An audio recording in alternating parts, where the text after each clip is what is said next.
Actually, Yeah, we just put the ball in our court because that's how. Sometimes like really do it as a weird situation. I have a white pair that when I'm washing them, shrunk a little bit. Yeah, I do that. What did you say? Facing broke down his hand. Here, what is that? Don't let it just out.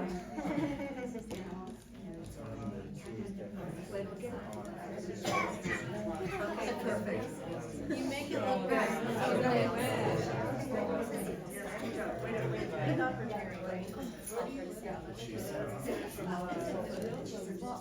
That's what, oh yeah, we saw that.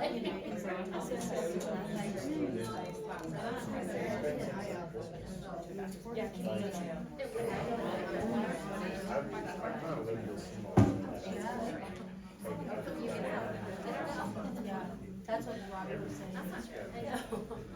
Okay, we'll get started. I'm Justin Hertz, if you haven't met me yet. It's nice to meet you in this format. I haven't done this class since pre-pandemic, so honestly I didn't practice it last night, so I don't know the exact timing on it. I'm thinking about an hour and a half, but if we go over and you have to bail because you have something more important to do, which I can't imagine what's more important than this, but you're welcome to just quietly leave and whatnot. My slides are available, and so all you have to do is shoot me an email and I'll send you my slides. So, and then I'm also attempting to record with like multiple devices because I can send out the slides to everyone afterwards. yeah. So between the video as well as the slides, you don't have to go crazy taking notes. In fact, I'd kind of rather you not take notes because it's easier to be engaged and, you know, be present when you're not buried in a notepad and whatnot. So way too many people to like go around and do one of these bullshit like introduce yourself and tell us about your favorite pet and what tree you would be if you were going to be a tree or whatever. So we'll skip that. There's my email, but again, Natalie will send out the slides and whatnot. So how did I get into business? So I moved here from San Diego in 2005. My pops and dad and stepmom lived in Incline. My soon-to-be wife, Mindy, who is my business partner and life partner, that's a horrible term, I hate that term, but wife, we weren't married yet. We came up to visit my dad. My dad said, rather than starting your lives out in San Diego and, you know, being behind the eight ball financially, you should consider having a look around with a realtor who I think was Karen Cornell that we looked at property with. Anyways, so we did. We looked at houses and we were like, wow, this is way more affordable. This is a better fit. We took the plunge, moved me into Tanamera in like end of November of 04. With my Australian Shepherd and, you know, that whole thing. Then New Year's Eve, I proposed to my wife, and then a couple months later, she moved here, and then, you know, the rest is history. So, so again, lived here since 05. We have a 14-year-old daughter, raised her her entire life here. The point is that I didn't have a sphere. So I'm not like, you know, fourth generation Nevada and like I just get my license and tell my kinfolk about, you know, the fact that I'm in the business now and it results in like tons and tons of deals. I didn't have any of that. I knew my dad, my wife, my Australian Shepherd Cassius, and I honestly didn't really know very many people other than that. When I moved here in 05, I was in the pet business. I had my own company, sold pet products online, did that. So that made me even more insulated because I had a warehouse worker and like, that was it. Like we just shipped. So again, didn't know anybody. 09-ish, I had the opportunity to sell the company. I did not make $100 million on it. I barely cleared paying for my inventory. And I had to do something else. I had a 2-year-old daughter. She was born in 08. and a shitload of debt, and didn't know what the fuck I was going to do with my life. Here I was, how old was I? In 2010, I would have been 37. So I had to figure it out. And so I took the plunge. I got my real estate license, and I, kind of said I'm gonna give it a shot, and I'm gonna make it work. And I didn't have a choice. I had to make it work because I had a lot of people, depending on me. So that's kind of how I got in the business. Moved here, blah blah blah. When I got my license, like this is what the market looked like, right? So 2010 foreclosures, short sales, like it was awful. Not exactly the right time to get into the market. Not like getting into the business now where we're all sort of pigs in mud, and it's kind of relatively easy to make six figures if you have a pulse and you work hard, but then not the case at all. So very different market. And this, to some degree, I want to be interactive, although if we're too interactive, we'll go fucking 4 hours. By the way, I curse, which is pretty obvious. So if you're offended by that, sorry.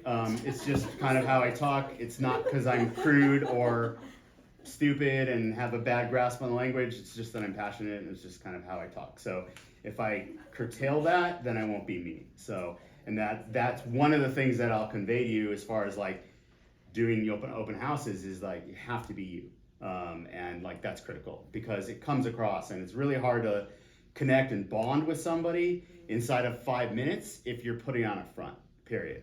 So, anyways, that's kind of so.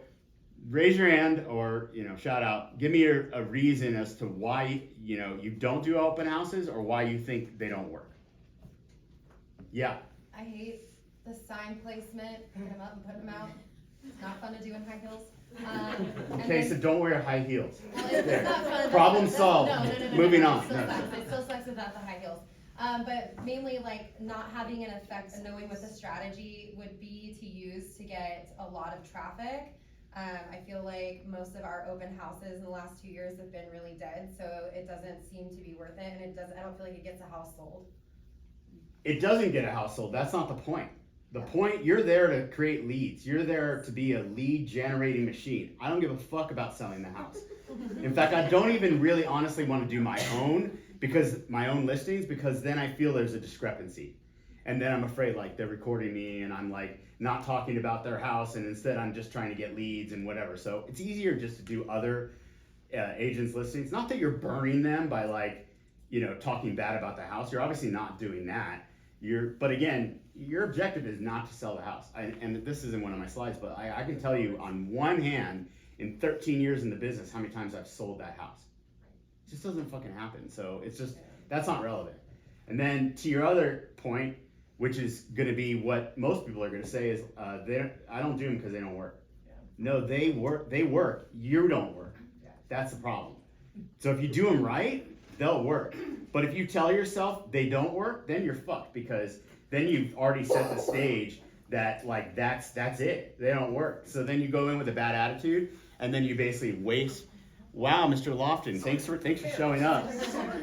Great, wow, all right, one of my good friends from the Bayou, he shows up. Okay, but so yeah, I mean, again, if you go in with that attitude, you screwed yourself. You just you're gonna waste 2 or 3 hours of time because you're sitting there going, this shit doesn't work.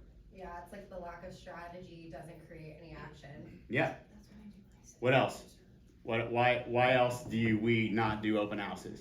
Yeah. To your point, I've done 100 and gotten a lot of leads, and they usually, it feels like 80% of the time, they don't pan out and become a waste of time. Again, your fault. Yeah. And we'll get to it, but again, like you need to be able to gather their information, bond with them, follow up with them. Yeah, some like are just tire kickers, or they're not real, or they're a fucking nosy neighbor that shows up and they're a waste of time. But you need to like use your spidey sense in order to figure out which ones are real and which ones like are going to equate to a paycheck. Period. Because you should be able to, after rinsing and repeating and doing this for a few months, you should be able to literally text Dolce at the end of your open house and go, I just made us $30,000 because I got 2 legitimate leads that are going to buy, a house that equates to a $15,000 commission in the next month. You should be able to, get a sense of that. What else? They're dangerous. Okay, yeah. That's probably right to some degree, and my perspective is skewed because I'm a dude. Not that I'm an intimidating guy. I'm a 5'6" Jew, and I can't protect myself any better than you can. But you're right. Like, I'm sure from a female perspective, not great. So what can you do? I wouldn't bring an AK to your open house. It's probably not effective. But I would do an open house with somebody else. Safety in numbers, So, I would do that. I would tell people where you are. I would, bring pepper spray or a stun gun or whatever. Not that you're really going to use it, but maybe it just makes you feel a little more assured that you're going to be okay. But yeah. Don't do it alone, bring like a lender. Yeah, don't do it alone. Yeah, bring a lender, bring another realtor, try to go that route. But, ultimately, yeah, if you're afraid, you're not going to be effective. So it's not the right fit for everyone, but again, I'll look for my stun gun. look for your stun gun. Right, exactly. I have some things. Citizens Against the Crime pepper spray works really good to have. It's tiny. Yeah, I have a thing that's like a combo. It looks like a flashlight and it's a stun. I mean, I've never used it. But again, to have it might help your psychology, whatever. Any other things that you can think of as to why you're convinced that open houses don't work, or why the general public of realtors says, I don't want to do open houses because they don't work?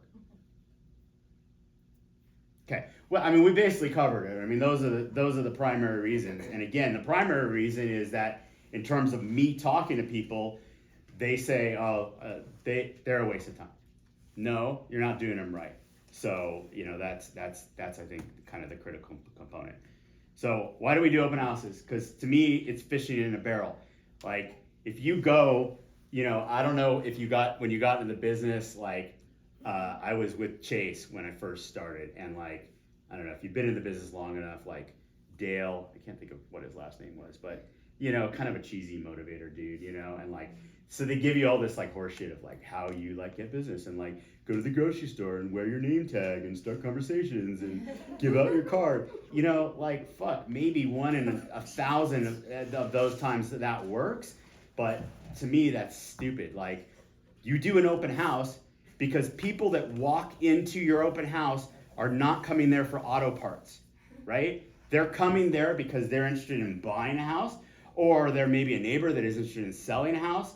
So, and to me, it's truly fishing in a barrel. I think it's the best opportunity to, again, to the conversation I had with JD, you have to decipher who is real and who is just going to be a fucking drain on your resources because they're not real. Because they're going to waste your time and you're going to show them houses for 6 months and they're not real, or they're the nosy neighbor that wants you to come over and give them a valuation on their house, but they're basically just doing it because they're old and lonely or whatever. Sorry. But anyways, so, all right. So how many open houses? Okay. For the first 3 years of my career, I would literally hold 2 to 4 open houses every single weekend without fail. And let that sink in, I know that I would say that probably most of you, if you've dabbled in open houses, you will commit to 2 hours on a Saturday once every 3 weeks. Okay? You get out of it what you put into it, right? I was willing to bust my ass. I knew that for the first 3, 4, 5 years in the business that I would have to bust my ass in order to build my database, in order to, be a success. People I have 2 cousins, case in point. One's 32, one's 27. They live in San Diego. They see me driving a Rivian. They see me with a big house. And they're like, oh, he's so lucky. I'm not fucking lucky. I earned every penny of it. It's not luck. It happened because I earned it. Because I busted my ass. So that was my commitment. So factors for choosing an open house. Again, you can't just blanketly do open houses and not put some thought into it, because then I think then they can be ineffective because you've chosen the ones that are not necessarily right. So location, like I think that's a biggie. Like for me, I live on the south end of town. I'm basically lazy, so I don't want to go to Weenfield Springs. So I'm just gonna kind of focus in on the area that I know and like. So Double Diamond, Damani Ranch, South Meadows, like to me that those were good and they're still good because like the majority of our buying pool is buying, in that area and in that price point. So that's good. Again, if you live in Sparks or whatever, Weenfield Springs is obviously, it's basically the same product as that we have in Double Diamond, Damani Ranch. It's the same shit that was all built in 04, same communities, whatever. You live in the Northwest, do what fits you. And if you want to, farm, I don't really believe in that or whatever. Like, I don't know. I just never have done it. But if you want to farm and you want to like focus in on an area and you're like, I'm going to be the king of Keystone, go for it, like if you have more exposure being seen there on a weekly basis, yeah, you might become the king of Keystone or Cold Springs. I don't know if you want to be the king of Cold Springs, but whatever. Pick your price point also. Like, again, I think you need to be in that sweet spot. You need to be in that $500,000 to $800,000 price point where, again, the majority of the buyers are.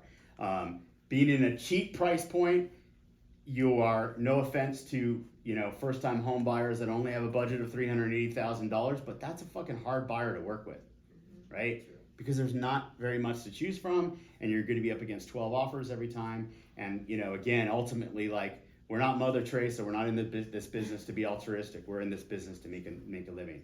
And so if you have to show property to somebody that has a $380,000 price point and it takes you 9 months to get them in a contract, that's rough. It's tough to do. So I think being in that sweet spot there. Also, I think that going the opposite direction and being like, oh, I'm going to do nothing but Arrow Creek open houses because I want to just get $1.5 million buyers, and it makes more sense. I don't agree with that either because most of the people that come into luxury listings, they have an agent. So I think that that's unlikely. I also, no offense to rich people, but they're a fucking pain in the ass. So I would much rather have 3 buyers that are at $500,000 price point than 1 buyer at 1.5 million because they'll suck the life out of you. And not to say that you shouldn't, give it a shot. You should, if you got a buyer that is at 1.5 million, cool, make the most of it. Try to, work them. But I'm just saying, like, I would rather work with $500,000 or $600,000 buyers because it's kind of the sweet spot. And agents, and we have them here at Dixon, and I'm not calling anybody out, but if you're an agent and you're like, I am only a luxury agent, I fucking don't get it. Because you're only a luxury agent, you only sell 10 houses a year, you only do 10 million in production. I did 40 million in production last year because I'm not just a luxury agent. I fucking sell real estate. I work with clients of any price point. So, your choice, obviously, whatever. And days on market, new listings are critical. So I think you need to go through the MLS and you need to, I'm sure you know how to do it. You search for just listings that are Dixon listings and do that on Tuesday and Wednesday and look for new listings because that's going to be hot. Like you're going to get a lot of activity because no one's seen it yet.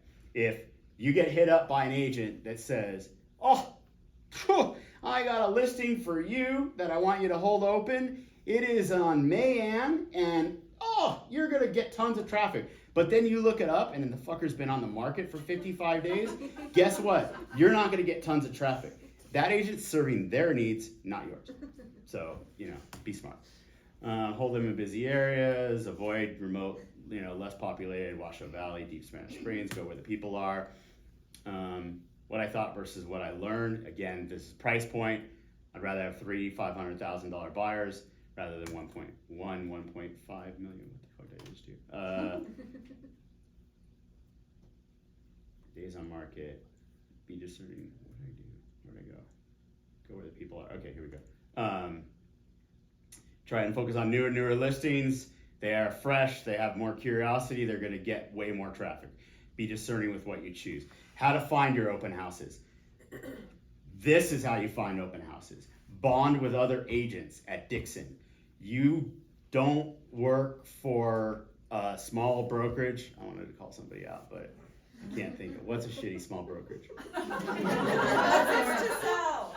What? Assist to sell. Okay, assist to sell, whatever. Yeah, right. Redfin or Solid source. Solid Source. That's what I was trying to think of. Sorry, Matt's a good guy, but whatever. Like, if you work for a brokerage that only has like 11 agents and they are shitty agents, guess what? There's not a lot of opportunities to hold open houses. You guys are in a sweet spot, right? We have like 350 agents. We have a lot of producers. We have a lot of people that have a lot of listings. So that's wonderful. Lean on that. Yeah. What do you think about doing it for agents that aren't at Dixon? Hold on a second. What? Agents that aren't at Dixon doing their open houses? I don't think, I'm not a fan of it. I think there is like brokerage liability. Talk to Bo or whoever. I think they would say that it's not ideal. You should do Dixon listings. I get agents that'll hit me up from other brokerages and say, hey, saw your new listing on Alpine Meadows. Love to hold it open. Look them up. They're at EXP. Fuck off. It's just not like, I just don't want that liability. Yeah.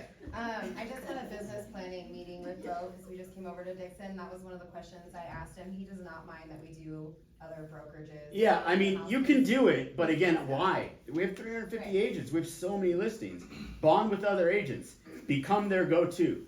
Tell them, hey, anytime you have a new listing that you would like held open, I would love to do it for you.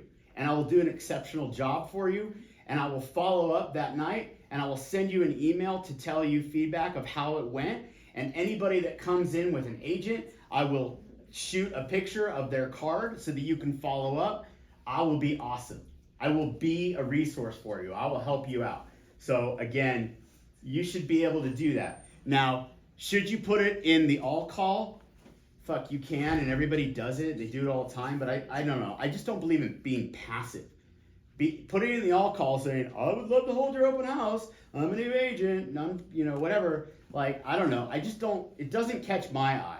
I would rather like bond with people, meet people in your office, connect with people, find top producers that do a lot of listings and become their go-to or one of their go-tos. So sell yourself. What's your follow-up going to be? Again, like you should give them the sense and you should be, genuine about it. You should give them a sense that you're not holding their open house just because like it's good for you. It should be a mutually beneficial thing. And you should be able to provide, good information to that agent. You should also not be a fucking pain in the ass to that agent. So don't email me like on Thursday and be like, well, what else can you tell me about the house besides what's in the MLS?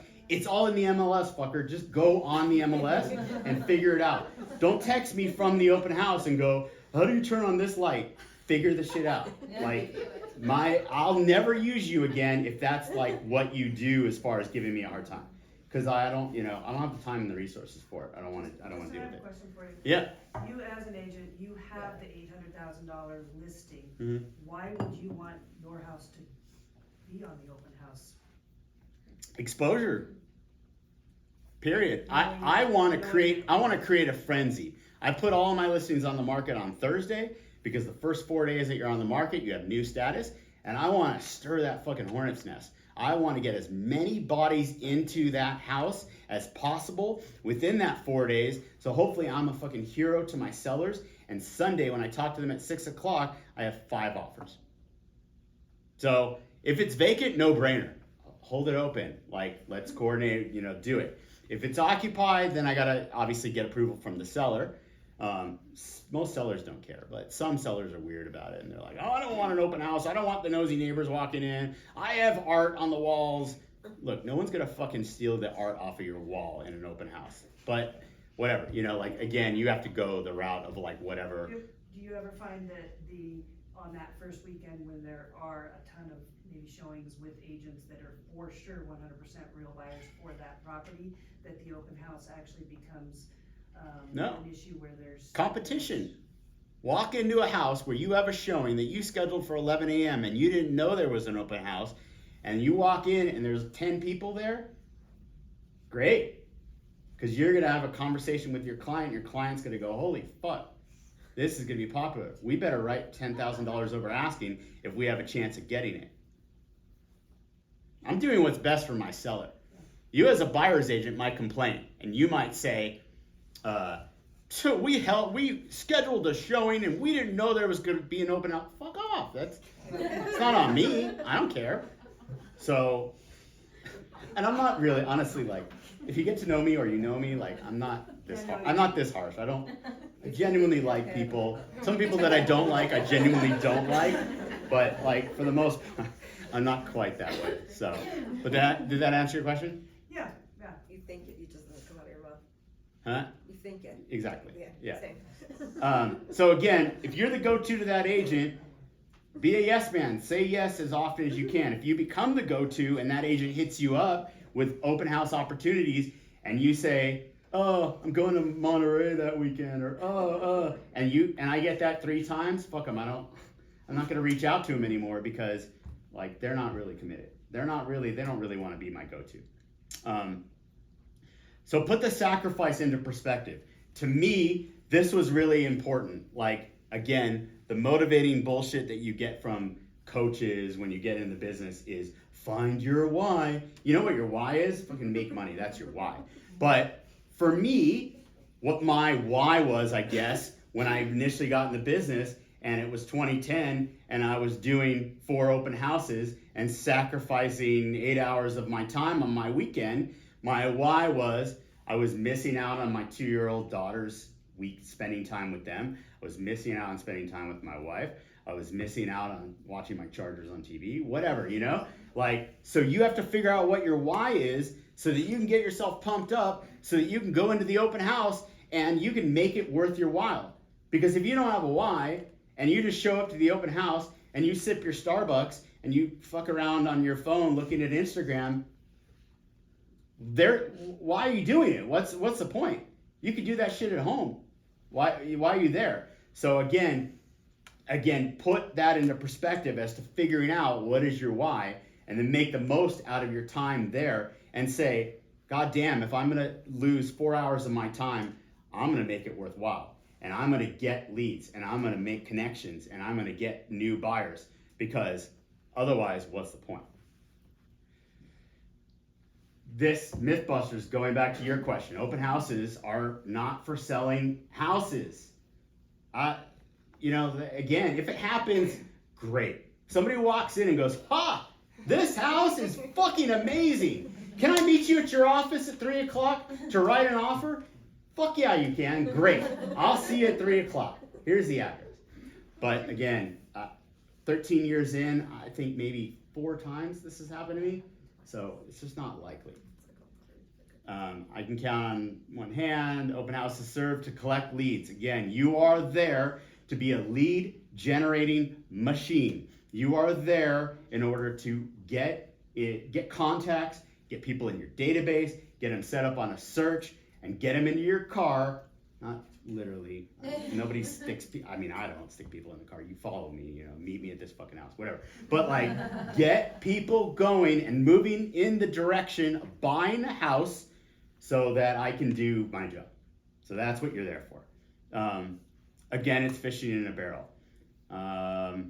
So how do you hold an effective open house? And this is obviously the title of the class and why you're here. And my objective is not to just blow a bunch of smoke up your ass and then you walk away and then I sell you a $900 program about such and such because I just was fucking vague. Like, I don't give a shit about that. I make plenty of money. I'm happy. I don't care about that. I want to give you tactical things that you can use, that you can walk away with, that you can use this weekend if you hold an open house. Period. Let's go deep into the weeds. Don't overthink it. Okay, so like a lot of people, again, another reason why they don't do open houses is they're like, fuck, I gotta prepare. This preparation is gonna be like 13 hours worth of work. I gotta prepare for it. I gotta do circle prospecting. I gotta go knock on doors. I don't even know if Mojo Dialer is still a thing, but whatever. I gotta use that. I gotta prepare, I gotta do all of these various things. So if you set the barrier of entry to be this complicated, you're not gonna fucking do them because this is a lot of work. To me, none of it is necessary, and I've never done any of it. So I don't circle prospect. I don't go walking around to the neighbors saying, "Hi there, neighbor. I have an open house today at 10 o'clock, and I'd like to invite you." I don't do any of that. To me, my preparation is less than an hour. I make this consumable. I make this easy so that I can rinse and repeat it. I don't think this is gonna work. I'd like it to work, but I don't think it's. No, I also don't know how to use a fucking non-mat. Oh, it works.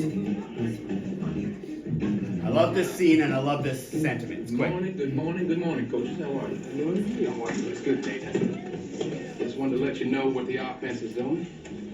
Oh, skinny playbook, ain't it? Well, I run 6 plays, split beers like Novocaine. Just give it time, always works.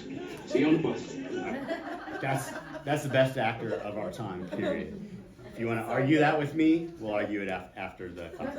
But that's a fucking great line, right? You do all this complicated shit, you do 12 hours worth of prep, you're like, it's complicated. These guys want to give him, hey, Coach Boone, you don't know how it's done. You need a playbook that's this thick. You need to have all these fancy plays. I run 6 plays. Like Novocaine, it always works. I do an open house. It takes me an hour to prep, and then I do the open house in the right fashion, and it works. Period.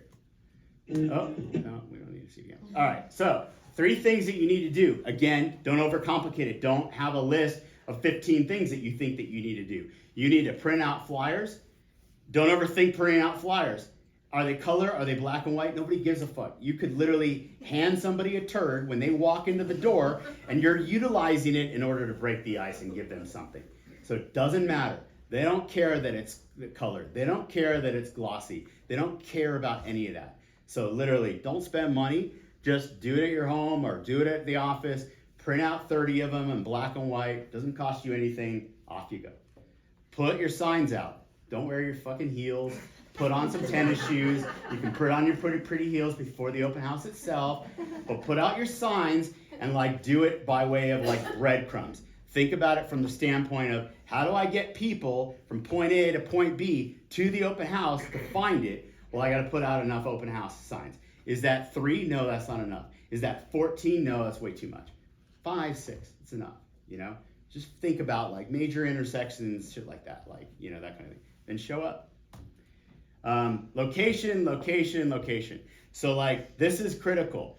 If you set yourself up in the wrong part of the house, you are fucking yourself. You are putting yourself in a disadvantage in terms of the ability to connect with people and the ability to not let them leave because they want to leave. They don't want to talk to you, right? Unless they're lonely and they don't have anything else to do, they want to avoid you like the plague. So again, if the front door is here and you go and you sit in the kitchen because it's got a nice granite countertop and there's a stool there and it's comfortable, all right, that's lovely that you're comfortable, but again, I'm not there for comfort. I'm there to get leads. So I just, like a $10, whatever it is, plastic table from Costco, bring it with you, stick it in your car, post up near the front door. That way, you are greeting them when they walk in, and they can't fucking escape when they leave. Because trust me, they want to escape. They want to give you the dreaded bye. And if they have the opportunity to walk down the stairs and they can get to the front door without having to interact with you, skeet, they will do that. I guarantee you. Because they don't want to talk to you. So you have to kind of force them to talk to you. Mythbuster.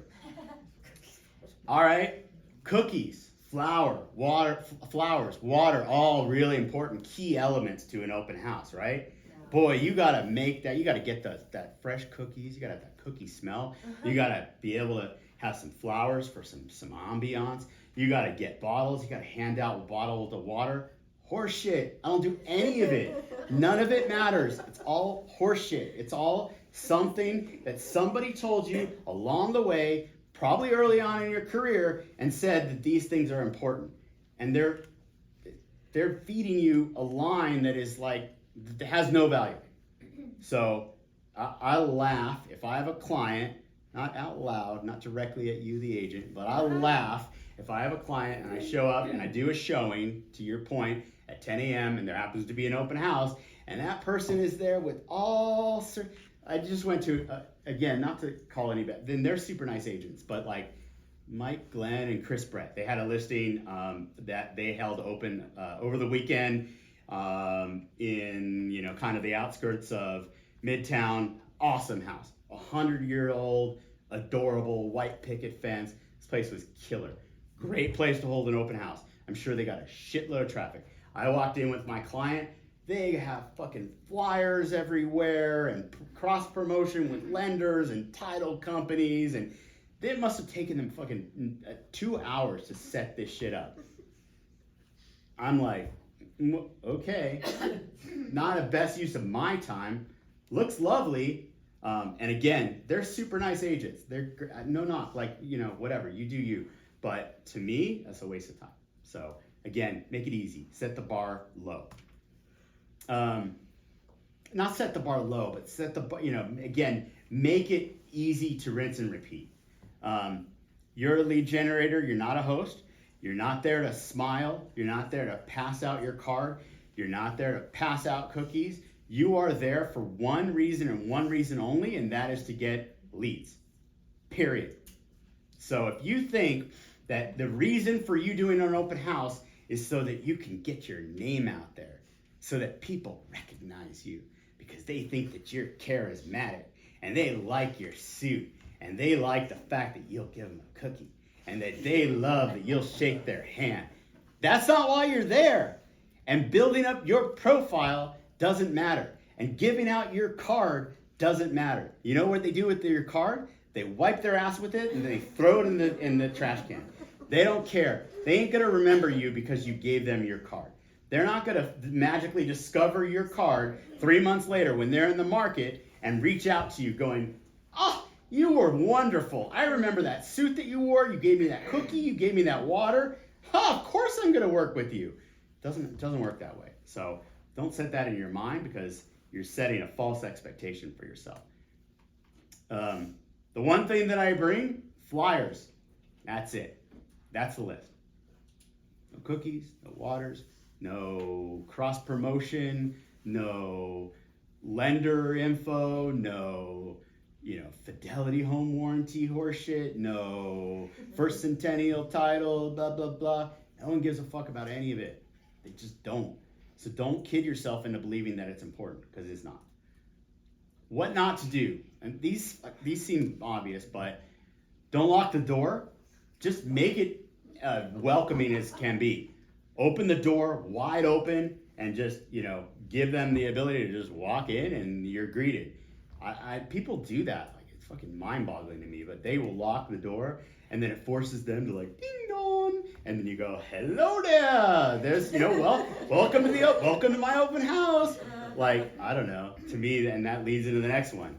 Don't give them a cheesy greeting. Like, you need to be genuine. You need to be yourself. If you don't know who yourself is, you have bigger problems. Go see a psychologist. But like, you need to be yourself. You need to be genuine. Otherwise, people will see right through that shit. And don't be a stalker. This is a biggie. Open house people, especially newbies, think that the point of an open house is to take people on tour. Hey, welcome. Let me show you the house.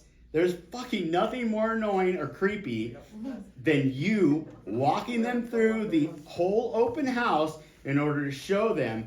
That makes them very uncomfortable. And guess what? They're never going to give you their information when they're done because you just creep the fuck out of them for 15 minutes. So, again, calling out, sorry, but Gus Torres, like, he's an agent here. He's the king of open houses. The guy fucking does like 10 open houses a weekend. I coached him for a while. I mentored him. I love him. He's a great guy. He follows people around. I saw it in action because I shadowed him for a couple of open houses so that I could give him some tips because I was coaching him and wanted him to improve. He did that. I told him don't do that. Then I showed up randomly at an open house like a month later because I was in the area.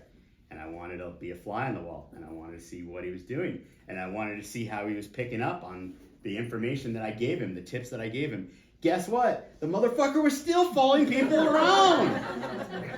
So, I don't know, again, Gus, I love you. If you're watching this video, I know you're on a cruise right now in Alaska. I know you probably will watch this video. Don't take it the wrong way.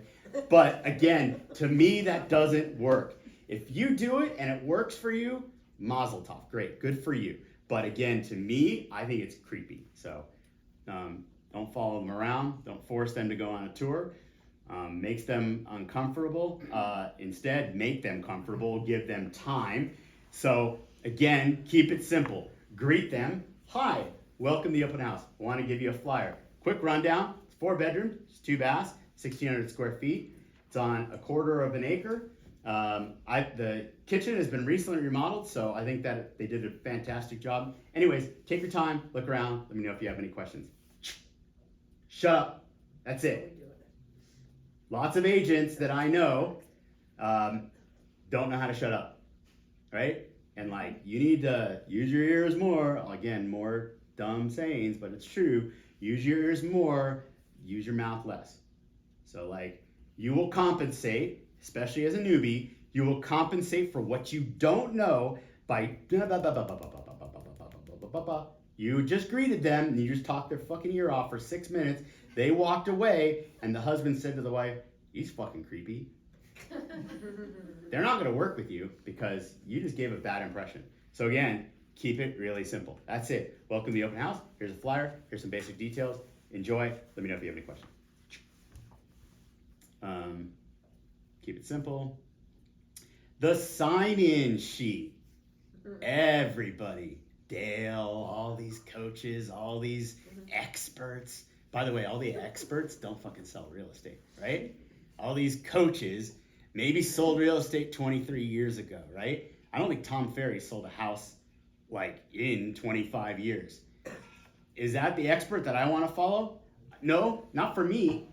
I would rather listen to me because Mindy and I do 40 million a year in production. So we're actually talking about something that we know about.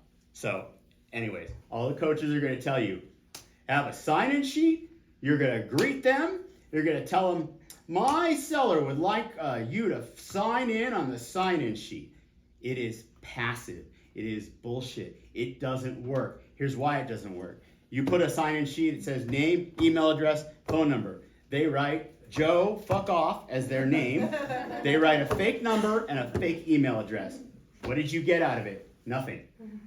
Because you gave them the opportunity to not give you real true information because you were just passive and you handed them a sign-in sheet. So I don't like sign-in sheets. Do you have a question or are you fixing your hair? Okay. I was fixing my hair. Good, lovely, perfect. You look fantastic. I don't think you need to. You're good. You're good. No, of course. Charming, So why don't you use a sign-in sheet? Seller excuses lame. You don't build up any rapport. You're holding an open house, or you're communicating to them that you're holding an open house to hold them hostage and force them to sign in. And it gives them a great chance to give you fake information. I cannot tell you the number of times that I've talked to people, that I've coached or, mentored or liked or what, the small number of people I like. But anyways, that have said, God, I got 19 people that filled out my sign-in sheet, but I called them and there's so many numbers that don't go through. I don't get it. You need to get it. You need to figure out that they are giving you fake information because they don't want you to contact them. So you have to actually engage with them and give them a reason to give you the real information, and a sign-in sheet is not the route to go. Electronic sign-in sheets are just as bad, right? We're all so cutesy. We're going to use technology. We're going to have our computer out. We're going to have our iPad out. Wow, aren't we really cool, right? We have a program that we paid fucking $100 for because it's so intuitive and it's going to just send those leads right into your CRM. I don't know. To me, it's the same thing. It's an electronic sign-in sheet. They go on the electronic sign-in sheet and they write joe@fuckyou.com and there you go. What was the point? So it's just ineffective. All right, so they're done with their tour. Now what? Okay, don't ask open-ended questions. Don't say, do you have any questions? Because their answer is, nope, bye, see ya. So you need to, again, start a conversation. Do you live in the area? Are you looking to move to the area? Are you looking as a move-up thing? Is your family expanding? Are you in a 2-story now and you're getting older and you don't want to deal with stairs? Are you whatever? Engage them in conversation so that you can start to learn what are their pain points and how can you overcome those pain points.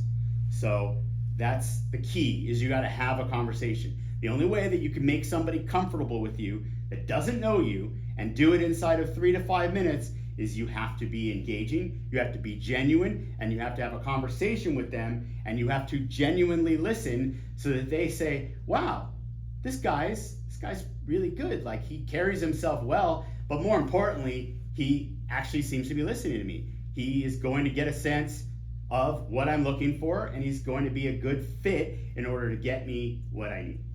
So, information is power. Ask them a question, let them talk, you listen. They'll give you all the information you need. Most people don't, again, know how to shut up. That's fine. You should shut up, but you should let them talk, because again, it's giving you information to get a sense of who they are, what they want, what their needs are. And again, to the conversation with JD, it also will give you a sense where somebody like clearly is a neighbor that has lived in their house for 23 years and is gonna die in their house. And so, sorry to say, but they're a fucking waste of time. So like, wrap it up. Well, nice to meet you, Mary. Off you go. So, again, if you have that conversation and you engage in that with them and you get a sense of what they're after, then you can get a sense of, are they worth your time? Are they worth it for you to follow up with them, continue in this conversation, get their information, and get going with them to help them find a house to buy? Or is that not their objective and they're just there because they're serial open house goers? And there are serial open house goers, because I would hold open houses all the time and they would walk in and they would go, hey, I saw you last week at that listing on Alpine Meadows. And I'm like, fuck, really? Like, you don't have anything else to do? Go see a movie. Go fucking watch a baseball game. Do something with your life. Why do you keep going to open houses? I don't get it. But build a connection. Make notes. This is really critical. I used to use those little notepads. I call them my Bible, and I'm agnostic and not the slightest bit religious. But anyways, I call them that, and I would rotate from like 12 of these fuckers, and I would just use them, and I would write all my notes, and I would do all that stuff. I've moved to a digital version of it, which is called the Remarkable 2. It sounds like I'm pimping a product that I don't get anything out of. JD has one. This shit is life-changing, because I don't rotate between 12 notebooks anymore. Everything is here. It all stays in perpetuity. I have files. It syncs with my laptop. I can create PDFs. It's brilliant. But it's a digital notepad. So I can open it up and I can bring up a notepad and I can write on it, and it feels like writing with a pencil, and I can erase it and all those kinds of things. So it doesn't matter what your medium is, but whether it's a notepad or it's this or whatever, but the point is, engage them in conversation and take notes. Taking notes means that you're paying attention, and it means that you're engaged with them, and it means that you are actually going to be a good source for them to help them out in their search, because you're capable of listening and figuring out what their pain points are. Guys, give me a break over here. I can hear you. Okay, great. So I say, great, so give me a sense of what you're looking for, okay? And then I'm writing. And even if some of it is horseshit and they're telling you that they want, I don't know, this isn't a good example, but they want an open concept, right? Okay, again, that's not an MLS field. We can't put in an open concept, blah, blah, blah. But, whatever, I still write it down because, again, I'm engaged. So, all right, so, okay, minimum 4 bed. Okay, awesome, okay. Minimum 3 bath, but you can go 2. Okay, great. Do you have a dog? Okay, you do, so you want a fenced-in yard. Okay, perfect.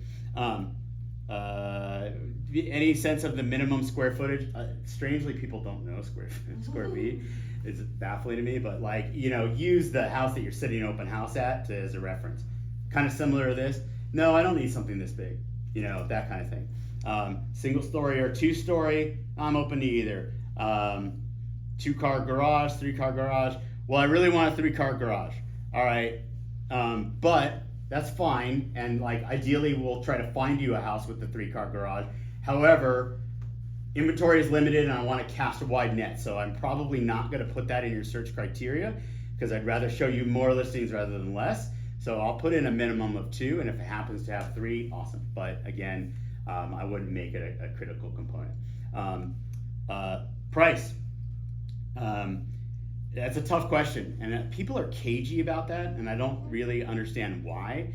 Because like, if I tell them like how much I'm really willing to go up to, they're gonna sell me something at the top of my price point. Like, I don't know, I don't think that way. So, but anyways, like I try to just get them like, what's your minimum and what's a general idea of what your maximum is?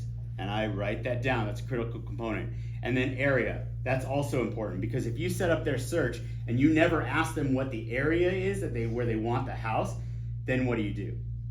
Then you just put in like MLS all, and then you start sending them listings in Cold Springs when they only want to live in Southeast Reno, and then you look like a fucking idiot. So like, again, try to get a sense of really truly where do they want to live, so that you can write in, okay, areas, 121, Nerdy Realtor. I just make these lines where I say like, oh, okay, you want New Northwest? Okay, in Nerdy Realtor speak, that's 121. You're open to Somerset, that's 122, blah, blah, blah, blah, blah, whatever.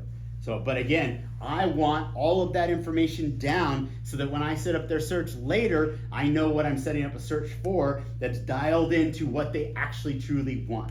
So if they're vague, make them get specific on it. Number of beds, number of baths, square footage, price, location.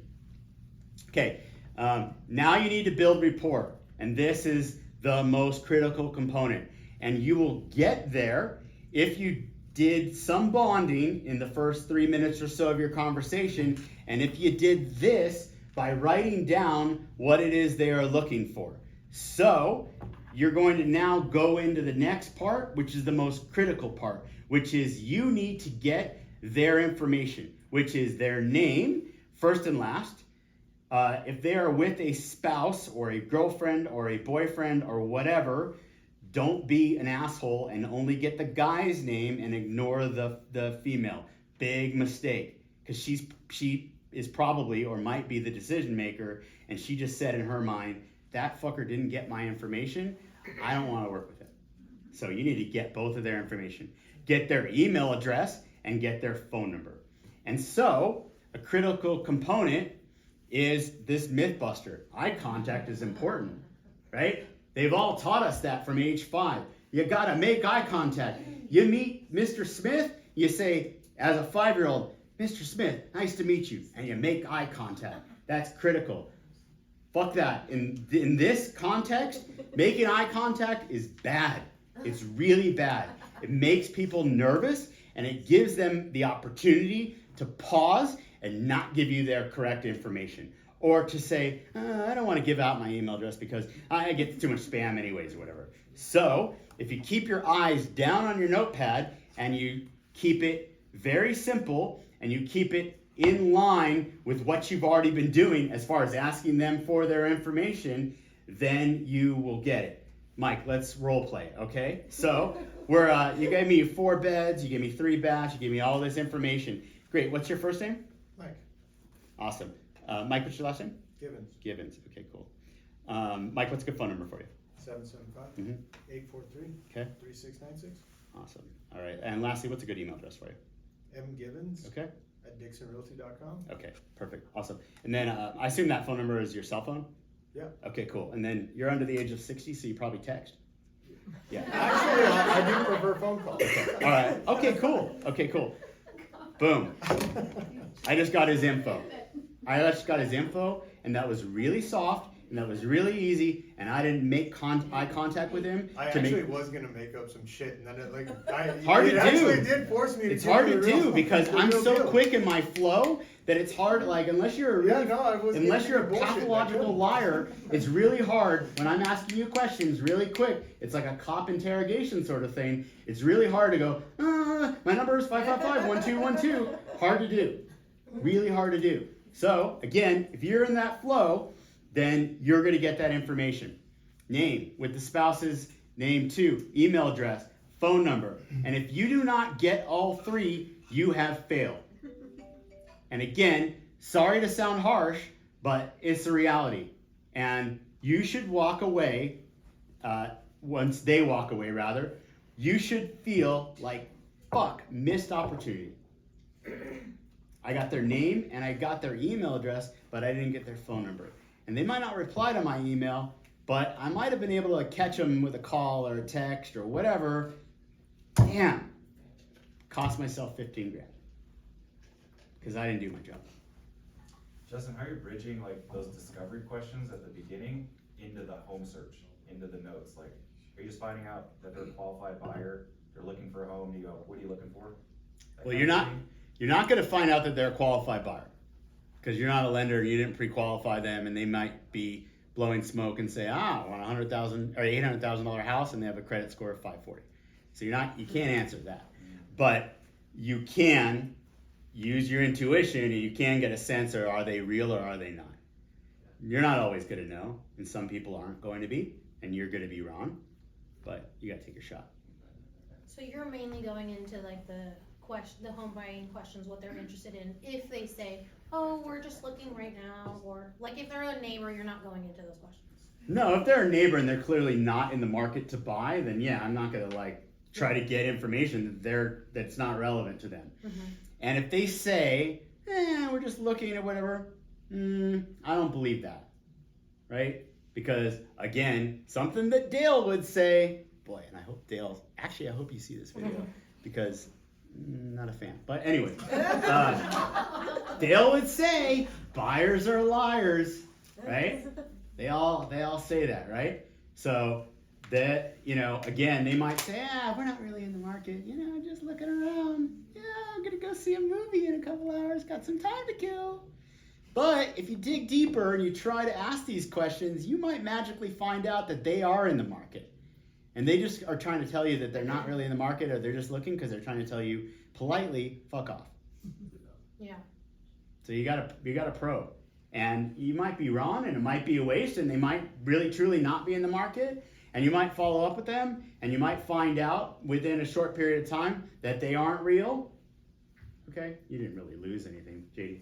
Do you ever ask if they're working with a realtor? During I do not, and that's no disrespect to my brethren in the industry, right? I'm not trying to steal your client, but if you ask that question, guess what?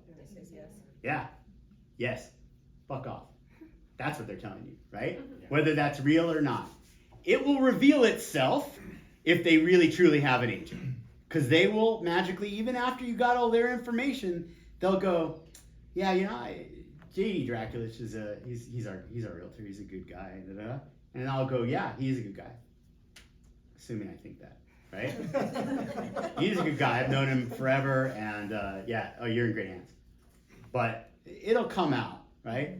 And again, that's why I don't want to do personally, and I don't recommend to you to do $1.5 million listing open houses, because those people are smart, they're savvy, they got dough, they got an agent. So, yep.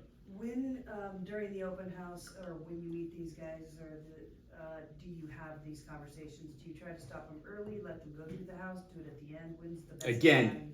they walk in, here's a flyer. I'm John. Welcome I don't think your name is John, that would be weird. But, great, perfect. Welcome to my open house. House is, quick stats, have at it, enjoy yourself, let me know if you have any questions. So at the end. And then at the end, you are posted up on your little Costco plastic chair and plastic table. They can't escape, and that's when you're going to gather their information.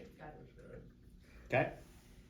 Justin? Yep. What if somebody just says, well, I don't give out that information? They just don't. You can't force them. Yeah. I mean, you're not gonna like put them in a chokehold and say, whatever. So you're gonna do your best, and if they're cold fish and they are telling you to fuck off because they won't give you your information or I don't give out that information, then move on. They're not a lead. Because if you can't get their information, what are you gonna do? Telepathically communicate with them? It's not, so like you just gotta you either get their information or you don't. So then, hey, to the point with the conversation with Mike, you're under the age of 60, I assume you text. No, actually I like calls more. Fucking notate that because you want to communicate with them on the level that they want you to communicate with, right? So not to be like generalist, but it's kind of true. Older people like to email, younger people like to text, people in the middle maybe will tell you that they want to actually talk on the phone, whatever, but try to communicate with them the way that they want to be communicated with because it's going to give you the best opportunity for success to be able to connect with that person. Because if they're like, I fucking hate text, don't text me, and then you just start blowing them up with text, guess what? You fucked yourself because you didn't listen. So that's I think really key. Can I ask you a question? Yep. So at what point, and this might be a little personal, but at what point do you bring Let's get personal. At what point do you bring Mindy into the conversation with those leads? So your open house goes great, you have 5 new people, are you the person that's communicating with that lead? And then at what point do you bring Mindy into that conversation? Early, casually, quickly, hey, just give you a sense of us. And it's on my card again. I don't really think that there's any real value giving out a card. But if you give out your card on my card, it's the two of us, like, whatever. So speaking of which, that's my wife, Mindy. Everybody say hi to Mindy. Yeah. I wouldn't be here if it wasn't for that person. Right. So I'll plug it early and I'll say, quick FYI, it's my wife and I work as a team. We're both full-time all the time, much to the dismay of our 14-year-old daughter. We both work like 55 hours a week. We take texts from clients at 8:30 at night when she wants our attention. It is what it is, okay? But so we work together. So you're gonna get to know her in the process, and sometimes we divide and conquer, and because there's 2 of us, you'll never miss out on an opportunity, because if you want to see a house at 4 o'clock and I'm busy with another client, Mindy will show too. And if Mindy's busy, I'll show too. So they all get to know her.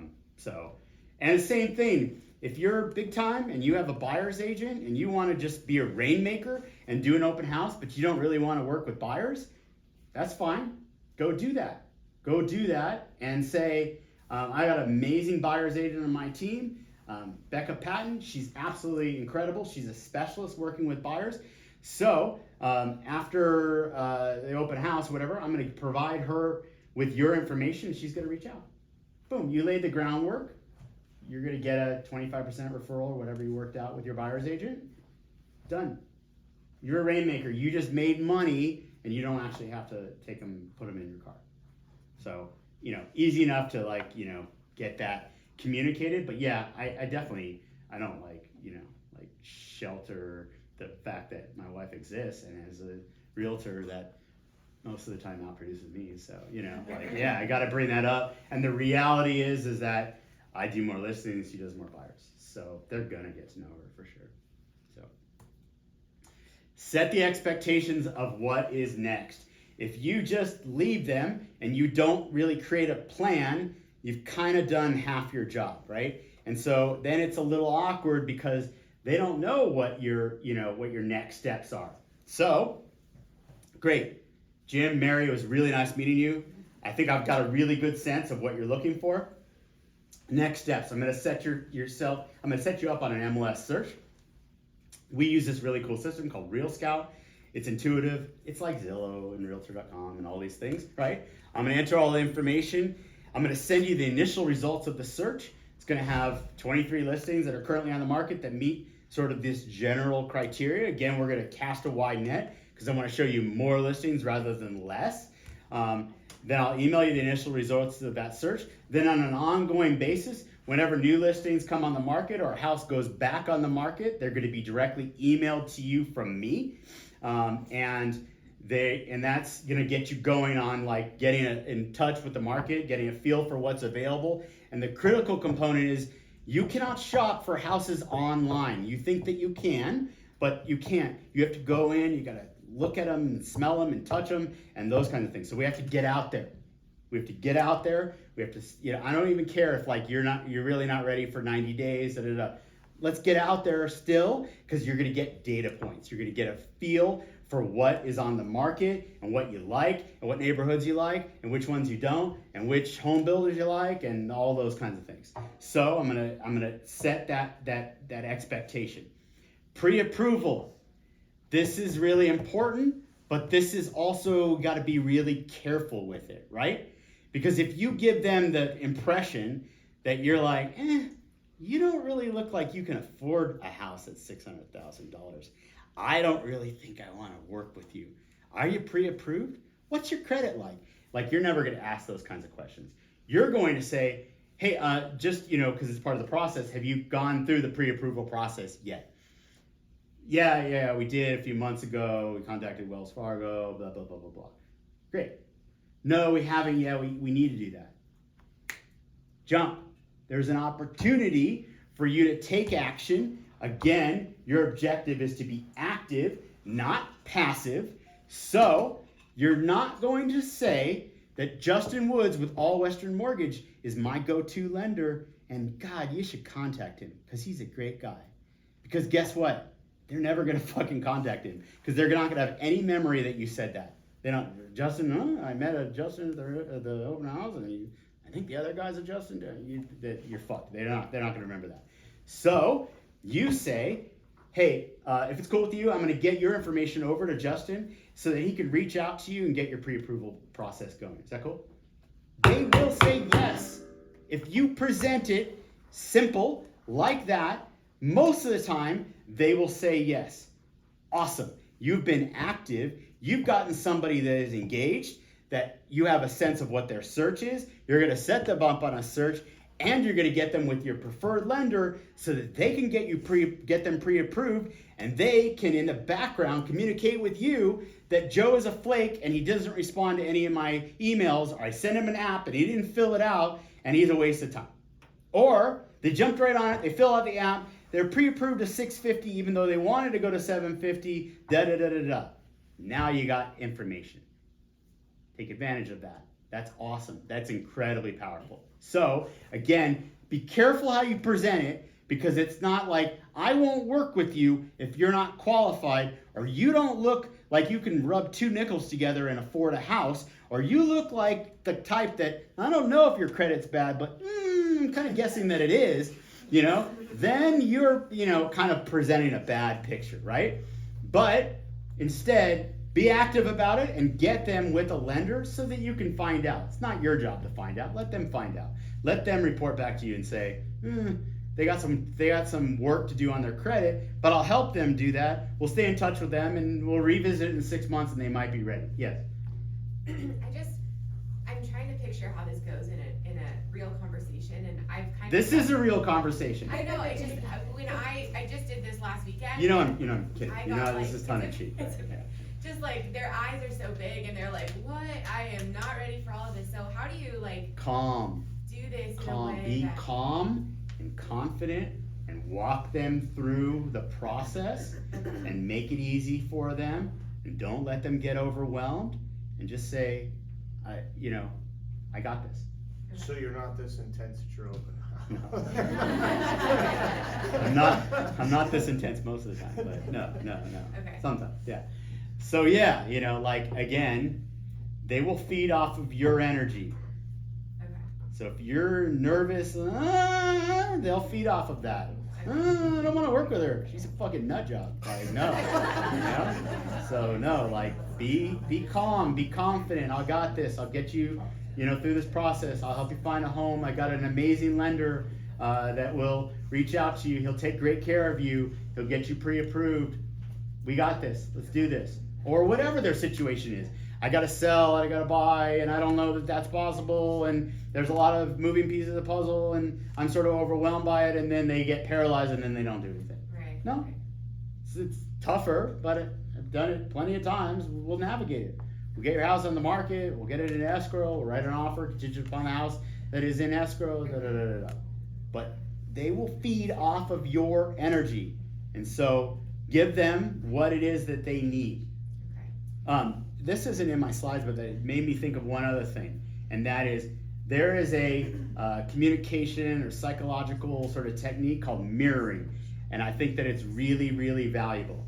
Okay, so I think that you want to talk to them the way that they talk, and I don't mean if they have an accent, if they're Jeffrey Lofton, and they're from the Bayou, you don't start talking to him like, this is a very bad version of the Bayou accent. God, that was awful. That was more hillbilly. That's Thank you. Common misconception. Yeah, common misconception, right. Po' boys, whatever. So, never split the difference. I just listened to that book on Audible. Yeah. It's fantastic. Yep. And so, if they talk slow, talk slow.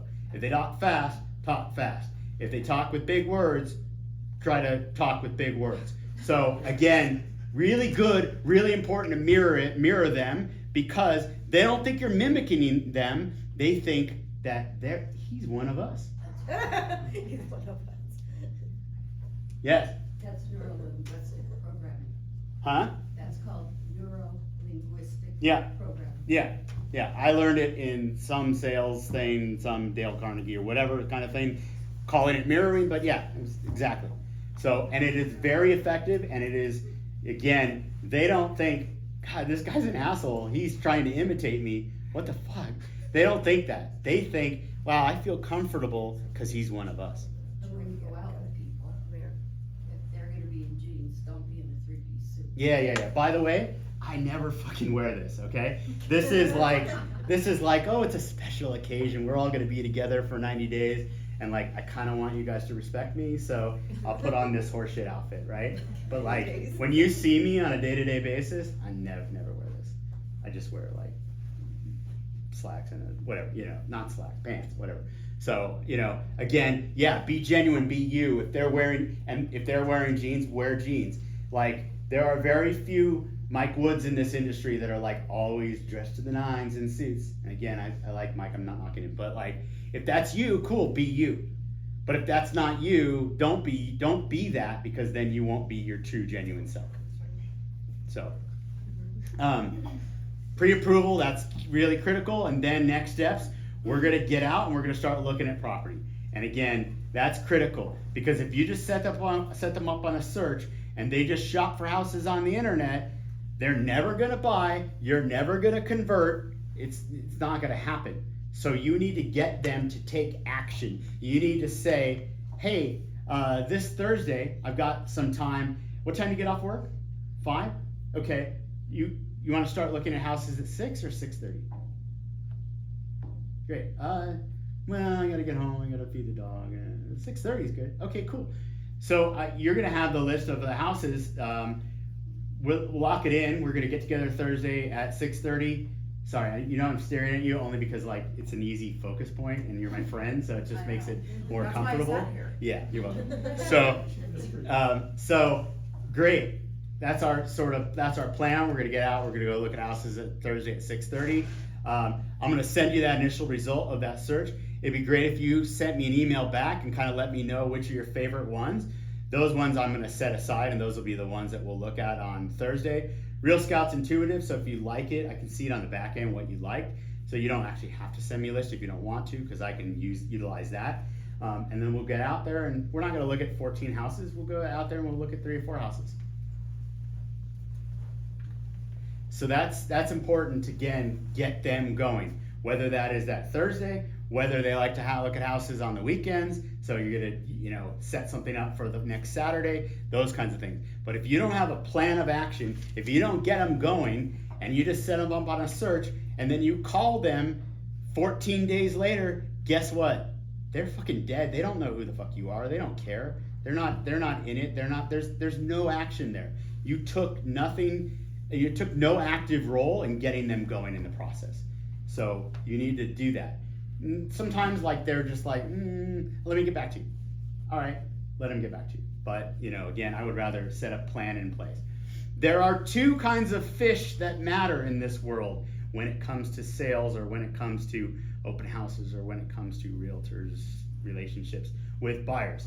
A fish on the line, somebody that is actively engaged, that is ready to buy, that is going to look at your listings, that is going to go look at houses, or what I call catch and release, or the sucker fish. And the sucker fish, they're not really in the market, and they'll suck the life out of you. So you need to figure out which one, and the objective is, I want people that are on one end of the spectrum or the other. I don't want anybody in the middle, because anybody in the middle is going to waste my time.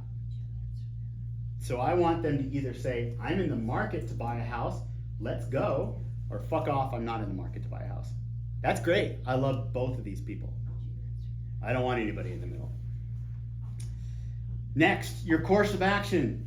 I'm like obsessive, so I take my laptop with me when I go and do the open houses, and I hotspot it to my phone, and then I can be kind of be productive in between people coming in or whatever. So then when I get their information on my handy dandy notepad, then I can put it into Real Scout, and I can put it in the follow-up boss, and I just did it and it's done. Okay, or if you don't have time to do that, then do it that night. Or set aside time the next day to do it. But you have to do it.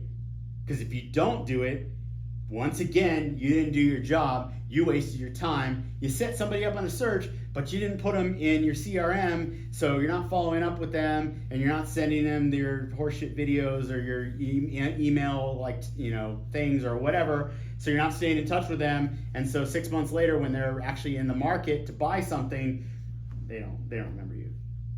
They're just going on Zillow and they're just gonna pick an agent. JD. Do you close for getting their address at the open, or do you wait? Nah, it's too much. If they're a neighbor and they're like, "I'll live down the street," then I'll stalk them on parcel search, and then I might send them like a follow-up thank you card. But for the sake of the initial, it's enough to ask to get their phone number and their email address. You can't sit there and be like, all right, what blood type are you? There's only so much information that you can get. So set up their MLS search, set them into your database, do the work. Again, it's not a lot of work. It's like an hour that you took out of your Sunday in order to put this information in, but it's part of your job, and it's part of completing the whole picture of everything. Send them a welcome email. Not a separate email through your Gmail or whatever, but just send it through Real Scout. Hey John, it was great meeting you at the open house.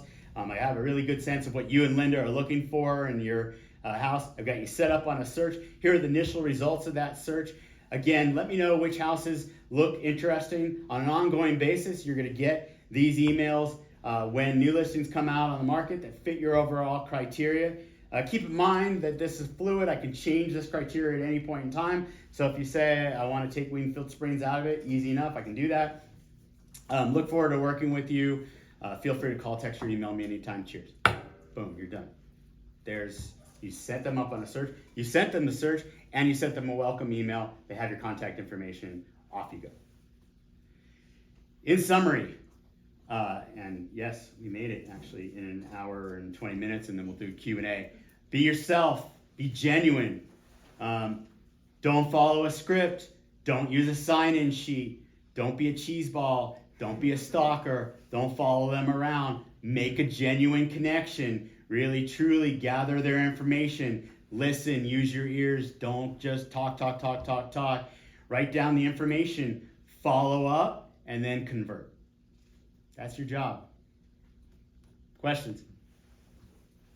Anything? What are your thoughts on open houses and gated communities? It's okay. It's fine. If it's an attractive enough listing, it's fine. You put signs out. Don't piss off the neighborhood by putting a thing on the box that says the code is blah blah. Because guess what? One of those neighbors will fucking take that down. I guarantee it. Just put on one of your signs, the one that's near the gate, for the gate code, text, and they'll text you. Sometimes, if you're super busy, you're gonna have a difficult time fielding that. So that would maybe be an example where I would hold an open house with another agent. So somebody can be, fielding the phone while they are, while the other person is talking. That leads into, I'll say it real quickly, and that is, in general, I don't like doing open houses with other agents. Why? Because you have to share the leads with them, and to me, it's kind of confusing because like you're both talking, or one's talking and the other one's standing there like a lump, and why is he there? And it's just weird. For the same reason, I don't hold open houses with lenders. Fuck off. You're a lender, you say, I'm gonna bring cookies and water and a swag. I'm gonna bring some swag. It's gonna be awesome. We're gonna hold an open house and we'll get leads together. I don't want it. It's disjointed. It's confusing. I just want to engage with them and get their information, and away we go. So if you're a good lender, I'll get their contact information to you, and then you can follow up. But I don't want to. I've done it maybe like twice, and I fucking hated it, and I don't do it. And again, when I walk into an open house with cheese balls that are doing them, and they're there with so and so from Wells Fargo, I just kind of chuckle inside, like that's a bad look for me, and it doesn't work. But What about husband and wife team? that's fine. We do it together. Yeah, that's fine. Just don't step on each other. Like I love my wife, but like she steps on me when we talk, and I'm like. Like I have a flow going, and then you said, how old's the dishwasher when we're doing the listing? Like, it's nails on a chalkboard. So like, just get your dialogue down, your timing, and all that kind of stuff, and just like try to be smooth about it, and it's fine. But yeah, husband and wife is good, and again, to the point that was brought up about safety. You're safe because your husband's there, assuming he's not a wuss. He doesn't look like he looks intimidating as fuck. So you're good. You're good. Sometimes do from alone. Great. Perfect. What else? What other questions? Yeah. So, I mean, if you have a high traffic open house, do you feel like you're missing a ton of leads? I mean, you can't have Maybe. a group setting and just say, hey, everybody gather around. Yeah. Everybody give me your information.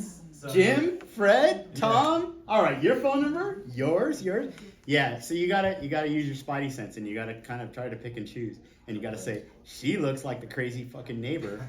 I don't want to waste my time talking to her, but they look like a young couple that work for Tesla that are in the market ready to buy. I'm gonna talk to them. So you gotta kind of pick and choose, and yeah, you're gonna miss out on some opportunities, but it is what it is. Yeah. You said flyers, so that's like stuff you make on Canva. What about MLS? Like the Stop. Oh, you lost me at Canva. Just on the MLS. Sorry, I'm in school, so I have to use that. All good, yeah. All good. Are you a realtor? Yes, sir. All right, so just go. Oh, sir. No, sir. Go. You just go on. You just go on the MLS, and one of your options is like large border brochure or whatever it is. It's just a one-page printout. It's got a picture. It's got some basic details of the house. It's got your beautiful face and your contact information. Print it out in black and white. Off you go. Yeah, just don't print out the in-depth stuff. The Dixon Like the site agent knows. has Yeah, a you can very do simple Dixon. one. Yeah. That's whatever's easy. Don't. Yeah. If you go on Canva and spend 45 minutes, I'll kill you. I'll kill you. Literally. Like that's all. Yeah. So sign placement. What is it? You like max amount of signs as possible on every single corner, or like where? Are you listening to my presentation? I am listening to your presentation. Or were you somewhere else? No, I'm- 6, open house. Okay. That's enough signs. That's plenty. So Plenty. if you have something that's like deep in a neighborhood though, and there's like big cross streets, I guess what I'm trying to find out is like, do you like? Try to set breadcrumbs that will get them there. Okay. But you can't, like, idiots are idiots, right? So like if they can't find you, then fuck, they're idiots, Just like put out enough, but like don't be an idiot yourself. Don't put one here and the next one is 2 miles away. They'll never make that connection. So you gotta, have enough where there's one on Wilbur May and there's one on Carrot or whatever. But no, don't spend an hour and a half prior to the open house putting out 33 signs. And don't do what Dale says or any of the or Tom Ferry or whoever that says to farm the area. You gotta go buy like those cheap ass ones that stick in the grass, and you gotta buy like 35 of them and you gotta go out, and you gotta put them everywhere, and you gotta let them know that you're the king of Double Diamond. Like, go ahead, do it if you just don't have anything better to do with your time, but don't do it. 5 open house signs, 6. I gotta go, but Justin, first of all, thank you, because that was really amazing. I'll get video and slides out to everyone, I promise, so, thank you. Yeah, I'll upload it to like Thank you, Justin. YouTube. That way we have a really easy link that we can send out. Hopefully one of these worked, but I'm sure they did. And again, I'll send slides to Natalie and she can send them out to you. I have to be careful with this. No offense, not here, but in general. I'm approachable despite my intensity and cursing and whatever. So I'm approachable. So if you got like a question that you think of 2 weeks from now or whatever, like all good, shoot me a text. But like, I hate like, hey, can we go for coffee and can I pick your brain for an hour? Like, I don't have time for that shit. I just don't, you know? So I don't have that. I don't want to do one-on-ones. I just don't have time for it. So like, I'll answer your call and like, you know, I'm actually approachable despite like doing business like that's irrelevant to me. Like, I'm just a human. So I'll answer your call or I'll reply to your text, but like, you know, just be a human back and like, don't, you know, overwhelm me with questions. Good? Thanks, you guys. Yeah, but no, I'm just saying it's easy enough. Yeah, I can't, the file's gonna be massive, and so I won't,